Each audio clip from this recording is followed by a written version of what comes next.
Welcome to day 2. In today's lesson, we're going to learn about trauma bonding and why it's hard to leave. Trauma bonding is a psychological phenomenon that occurs in abusive relationships where the victim forms a strong emotional attachment to their abuser despite the abuse. This bond is created through a cycle of intermittent reinforcement where a period of abuse or introspect with moments of kindness, affection, and calm. So you have just like moments when the abuser is abusing you, and then all of a sudden they're being nice and kind. I'm gonna give you an example just to paint a picture. They beat your ass and they come and try to wipe your bruises off and get a like a cold towel with some ice and dip it and start cleaning your face up. And you're like, what just happened here? I just got beat up by you. Now you're trying to clean up my bruises. I don't get it. Okay? That's a form of them getting you to connect with them, and even though they're the one who's abusing you. I used to always say my protector is the person that I am defending myself from. And I used to tell people I shouldn't have to defend myself from the person who's supposed to be protecting me. So that's pretty much how that is. Anyways, this creates a powerful emotional dependency that makes it difficult for the victim to leave the abuser. Understanding trauma bonding, intermittent reinforcement. The abuser alternate between abusive and loving behavior, causing confusion and increasing the victim's emotional attachment. The unpredictability of the abuser actions make the victim constantly hope for the return of the loving behavior. So you're constantly hoping they're going to get better or they're going to bring back the love bombing stage for you. Number 2 is Stockholm syndrome.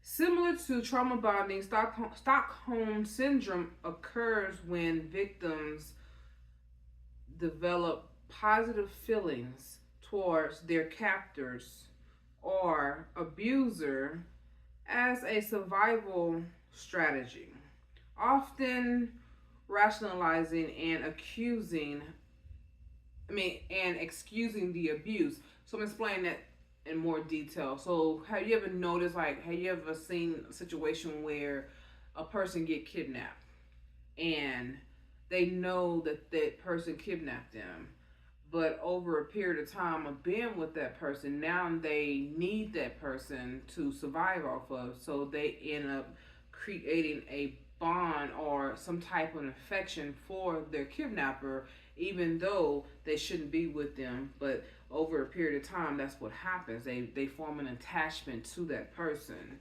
and that's part of the strategy as well.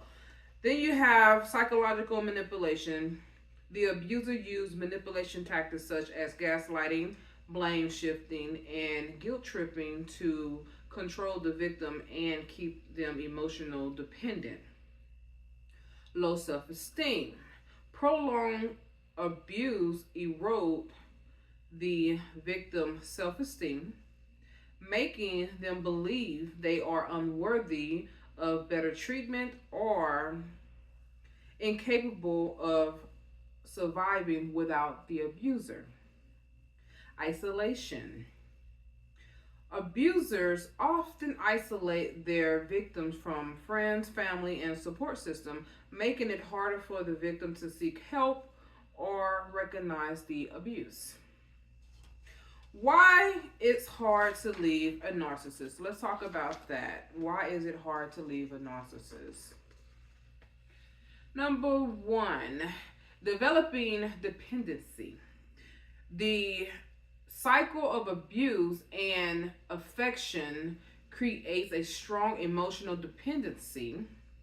The victim become addicted to the highs of affection and attention despite the lows of abuse. Number two, fear and intimidation. Narcissists often use threats, intimidation, and fear to keep their victim from leaving. This can include threats of harm to the victim or their loved ones, or threats, or threats to damage the victim's reputation. Number three, guilt and shame. The abuser make the victim feel guilty or ashamed for wanting to leave, convincing them that the problem in the relationship is their fault, and and if they are going to leave, that they are abandoning them when they need them. So they make you feel like you're abandoning them, knowing that they don't need you, but that's how they get you to feel like they need you, and like you need them and they need you, and you should keep them around. Because I'm gonna give you an example. When my ex-husband had diabetes and he was in the hospital and stuff, we got into a fight right after he came home from the hospital because I chose not to go back to the hospital after he tripped out about me wearing my natural hair. And he wanted me to wear my hair in this certain style, like Michelle Obama, First Lady Michelle Obama, how she used to wear her hair or whatever. He wanted me to wear my hair like that. And I'm like, that's not my style. That's not what I do. I like my natural look. I like to be able to change my hair up whenever I feel like it. And that was my identity for myself, was my hair, because I used to do hair when I was in elementary, middle school, and high school. That was my hustle. So I ain't gonna say hustle, I'm gonna say it was my entrepreneurship, because that's how I made my money on the side, baby. Anyways, that's what I did. So I was my own walking billboard. When I did a hairstyle, people would see my hair and be like, oh, who did your hair? And I would say, I did. And they, oh, can you do my hair? Yes, I can do your hair. How much is it gonna cost for you to do my hair? Well, tell me what you want, and I would tell them what it costs, and that's how I would get my money at the time. Well, I remember telling him about those stories, so he used that as a tactic to be able to use against me. Like, well, I'm not gonna let you wear your hair the way you want. I want you to wear your hair the way I want it. And we used to get into arguments behind it, because I had a big afro and I would wear my natural hair sometimes. And I went to the hospital and this fool got mad at me, and I decided not to go back to the hospital no more. So he had foot surgery. I wasn't there. Do I regret not being there? No, I don't. I'm glad I didn't go. That was when I started actually getting my power back, when I started refusing to let him treat me like crap. So when he came home, he was so mad and all this, but at the same time he was helpless when the doctor called me saying to come pick him up because they couldn't release him unless someone picked him up. That was that part that I need you, because I was like, I'm not coming. Tell someone else to come and get you. I'm not coming to get you. I don't give a damn about you and your foot. Oh yeah, I started getting ugly. I really was. And he was like, I need you. I'm like, whatever. If you needed me, you wouldn't be treating me like shit, and I wouldn't be having to deal with all this stuff. Oh, I was serious about that. So, pardon my language, but I'm being honest about how I was feeling during that time. And that's how I was talking to him, like that.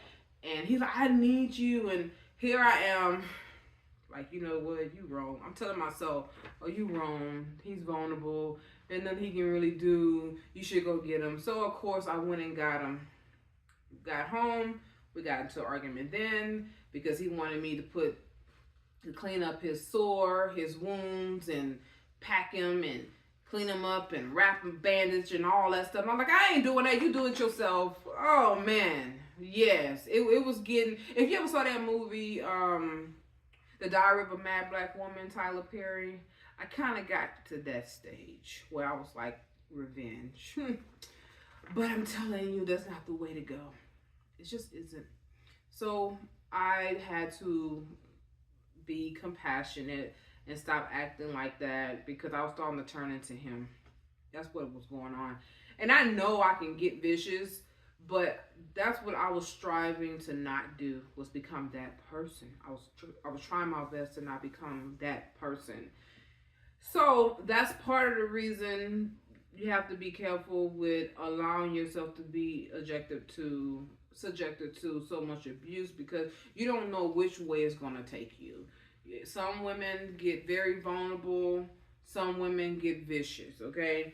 On my end, I was becoming vicious, and I didn't want to be that woman, Farrah Foster, the burning bed. I didn't want to be that. I don't want to have to, end up in prison behind this dude. So I had to let him go. I had to figure out a way to get him out of my life. And I'm teaching you guys this so you don't have to go through those things. No matter what end it goes on, whether it's he's winning, you're winning, you just have to be careful with what your choices are and your decisions are. So let's keep it going. So you got emotional dependency, the cycle of abuse. Okay, I used that. I said that. Okay, so hope for change. Let's talk about that. I'm making sure. I think I lost my train of thought of where I was in here. So guilt and shame. The abuser yes, that's where I was. The abuser makes the victim feel guilty or ashamed for wanting to leave, convincing them that they are the problem in the relationship and that it's their fault. Okay, so number 4 is hope for change. Victims often hold on to the hope that the narcissist will change and the relationship return to the idealized love bombing phase. Not gonna happen, okay? The abuser occasionally acts of kindness and remorse reinforces this hope. So they do something to you and they come back and I'm so sorry, or they go and buy you a gift or something like that just to try to make you feel that they sorry. Remember I told you to watch that movie What Love Got to Do with It, how he came in the house and bought her a gift and she's laying in the bed. Come on now. That man was not sorry. That's what they do. And then you fall for it and you like, well, he's sorry, he's going to change. No, he's not going to change. He's not going to change. The only way a narcissist can change is that he go and get some psychological help. He or she have to get some psychological help, and it takes years for that change to come about because they're going to go through a lot of ups and downs and a lot of withdrawals, and that's not going to be an overnight process, okay? And it's not going to be an event that's going to occur to make them change. It's not going to happen. They can go to jail and come out and still be the same way if they don't get the help that they need. Just to let you know. So, cognitive dissonance. The victim experienced cognitive dissonance, struggling to reconcile the abusive good and bad behavior. This it's a conflict that makes it difficult to think clearly, to make the decision to leave. And number 6 is isolation. So we talked about how they like to isolate you from your support team and keep you from your family and all that. Number 7 is financial control. We haven't talked about that yet. So let's talk about financial control. The narcissists make control the victim's finances, making it difficult for them to leave due to financial dependency. If you haven't, don't combine your finances together. Me and my husband now, we don't do that. I am happy we don't do that. We don't even discuss it. It's not a reason to. He have his bank account, I have my bank account. What we do discuss is who's going to take care of what bills in the house. Okay, well we don't have a mortgage because the house is paid for. He paid for the house with his basketball money, so I don't have to worry about a mortgage. But we do have HOA. He take care of the HOA. I take care of the light bill. Okay, we both buy food and we both buy household products. He take care of his card note, I take care of my card note. He take care of his phone bill, I take care of my phone bill. You know, if I need any money, and I do this sometimes, and I would say, hey babe, I need some money. And he'd be like, how much you need? Well, I don't know, just give me some money. Just put it in my account. And he will deposit money in my account. I don't always say exactly how much. Sometimes I will. It depends on what it is that I want money for. Now, we don't fight over finances because our situation is working for us. I don't think that we should combine our situation financial together because I did that with my first husband. We combined our finances together. So when it came down to the separation, we had to fight. We fought over the finances. Who get what? He ended up, I don't know, I did go to the bank and I did withdraw some money so I wouldn't be broke because I knew what his intentions was, and he did exactly that. He went to the bank and he changed where I think he closed the account out or something like that. And I said, I knew you was going to do that. I knew it. That's why I went there way before you did and got some. I didn't get all the money out. I got my share out. That's what I did. I got what belonged to me. I was working, and then, of course, I ended up not working, and it was a lot that went into that, so I don't even want to talk about the first marriage. It's not even for me to talk about. It's in my book. You want to read it, read it. But what I do want you to know is that do not put your finances together because you will be creating a monster. You think you're dealing with a monster now. You really would be dealing with a monster then. So we'll talk more about finances later on in the course because I want to tell you how to go about that as well. As far as getting your life back on track, we're going to talk about finances because you need that to get yourself back together. And then we got trauma bonding. So we talked about trauma bonding, what trauma bonding is and everything. So those are the reasons why it's hard to leave a narcissist. So here are some steps to break free from a narcissist. You're going to recognize the abuse. That's foremost. You need to recognize that you are being abused. Stop making excuses about the abuse. Abuse is abuse, is abuse, is abuse, okay? I said it all the time because there's no form or shape or sugarcoating it or trying to make it sound better than what it is. It's abuse. Oh, well, he don't hit me, but he talk crap to you. That's abuse. Oh, well, he don't hit me, but he choked you. That's abuse. Oh, he don't hit me, but he belittle you. That's abuse. Oh, he don't hit me, but he cheats on you constantly. That's abuse. It's psychological and emotional abuse, okay? Abuse is abuse. All right, we went there. Oh, he don't hit me, but he take all your money and you don't have no money. He financially abusing you. Oh, he don't hit me, but he make you have sex with him when you don't want to, and he will force it on you. That's rape and abuse. Okay. Now, I think we got that straight. So, recognizing the abuse, you definitely need to recognize it because you are being abused by a narcissist. That's what they do. That's how they get down. That's their MO. So, acknowledge that you are being abused, that you are in an abusive relationship, and understand the tactics that narcissists use. Number 2, continue to educate yourself. You want to continue to learn and understand about trauma bonding as well as understanding that your situation and what the situation you're in and why you're feeling the way you're feeling. Number 3, you want to seek support. You want to reach out to your family, your friends. You want to make sure that they can help you with validating your feelings and get some professional help as well. You need therapy. You need someone who can help you. You can get with a life coach. Life coaches are a lot cheaper than therapists. That's one reason why life coaches are becoming more popular because they're a whole lot cheaper than a therapist. So if you can't afford a therapist, a life coach, I'm pretty sure you can afford one of them. Then you have Create a safety plan. We are going to get deep into creating a safety plan so you can get out of the relationship safely.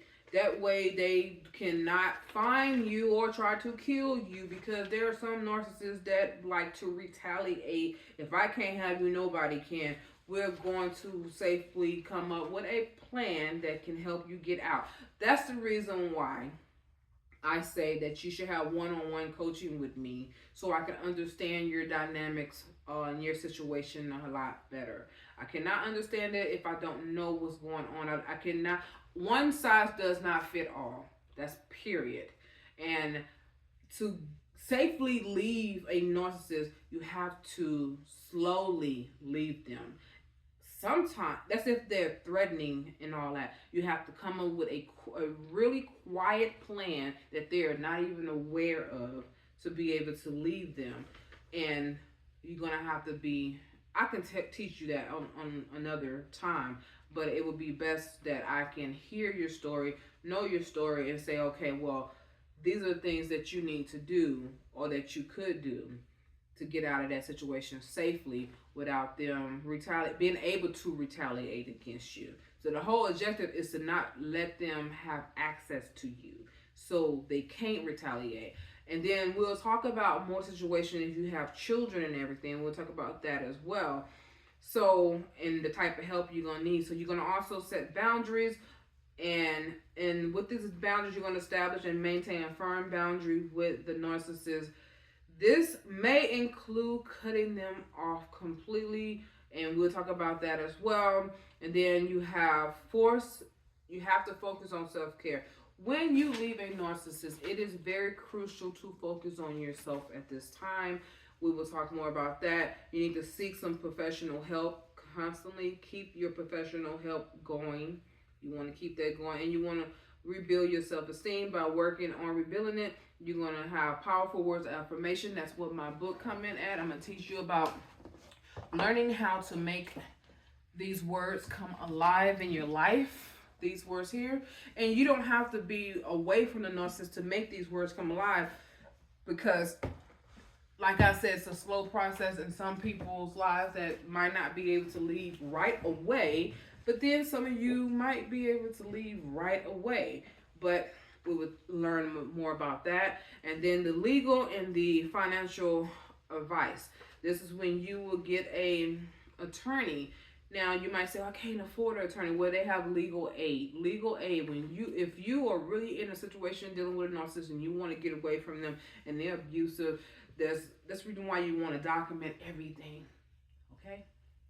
This is why you're documenting everything that this person does abusive to you, because you will be able to prove that this is happening. If they can see them in action by looking at a video or listening to what they say on audio, or even you taking pictures of the bruises or whatever that may go down, and you call the police and you have police records showing that you have called the police on this person and all that, a legal aid will take your case in for free, and it will help you with your child support or anything dealing with the children, as well as property and any other finance situation. So understanding trauma bonding and its impact can help you recognize the dynamics of your relationship and take steps to break free from the cycle of abuse. You have to realize that when you are out of the relationship with a narcissist, you're still dealing with the aftermath of it. And I am going to teach you about that. What is it that you can do that will help you to not have to go back to them?